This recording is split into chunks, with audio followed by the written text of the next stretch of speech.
Medical കോളേജിനെ കക്കൂസ് കഴിക്കണം, അതാണ് ചെയ്യുന്നത്. അത് അത്രയെങ്കിലും ഒരു ശിക്ഷമാണ്. അവനവന്റെ പൈസയൊക്കെ പോക്കറ്റിൽ കിടന്നാൽ മതി. ഇയാൾ മാത്രമല്ല റോഡിൽ കൂടെ പോകുന്നത്. പൈസ ഉണ്ടെങ്കിൽ സ്വിമ്മിംഗ് പൂൾ ഒരെണ്ണം വീട്ടിൽ വെച്ചിട്ട് നീന്തുന്നു. പൈസ ഉള്ളവൻ കാറിൽ സ്വിമ്മിംഗ് പൂളിട്ട് നീന്തണ്ടായില്ല, വീട്ടിൽ നല്ലൊരു സ്വിമ്മിംഗ് പൂൾ പണിയാ, രാവിലെയും വൈകിട്ട് നീന്തുക, നല്ലൊരു വ്യായാമമായിരിക്കും. നമ്മുടെ നാട്ടിലൊരു ചൊല്ലുണ്ട്, ചില സ്ഥലത്ത് ആല് കളിച്ചാലും ചിലർക്ക് അതൊരു തണലെന്ന് പറയും. അത്രയേ ഉള്ളൂ. പണക്കൊഴുപ്പും അഹങ്കാരവുമാണ് മോട്ടോർ വെഹിക്കിൾ ഡിപ്പാർട്ട്മെന്റ് ചരിത്രത്തിലെടുത്ത ഏറ്റവും കടുത്ത നടപടി. ഒരു ഇഞ്ച് പുറകോട്ട് പോകില്ല. ഇതിനു മുമ്പുള്ള എല്ലാ യൂട്യൂബുകളും പരിശോധിക്കും. വാഹനവുമായി ബന്ധപ്പെട്ട എന്തെങ്കിലും മേലത്തരം ഉണ്ടെങ്കിൽ എല്ലാത്തിനും നടപടിയെടുക്കും. ഉപദേശിച്ചു വിടുന്നത് പ്രായമുണ്ട്. 17 വയസ്സുള്ള കുഞ്ഞുങ്ങൾ, ചെറിയ കുട്ടികളൊക്കെ എന്തെങ്കിലും അബദ്ധങ്ങൾ കാണിക്കുന്നത് അവരെ നമ്മൾ ഒരു നല്ല നടപ്പിന് വേണ്ടി നമ്മൾ ഗാന്ധി ഭവനിലും മെഡിക്കൽ കോളേജിലൊക്കെ വിടുന്ന നല്ല നടപടികളാണ്. അതെനിക്ക് ഇഷ്ടമാണ്. കാരണം വെച്ചാൽ കുഞ്ഞുങ്ങളാണ്, അവർക്ക് പ്രായമായില്ല.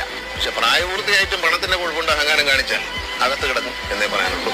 കർശനമായ നിലപാട് ഈ മോട്ടോർ വെഹിക്കിൾ ഡിപ്പാർട്ട്മെന്റ് ചരിത്രത്തിലെടുത്ത ഏറ്റവും കടുത്ത നടപടി. ഞങ്ങൾക്ക് ഉപയോഗിക്കാൻ പറ്റുന്ന അധികാരത്തിന്റെ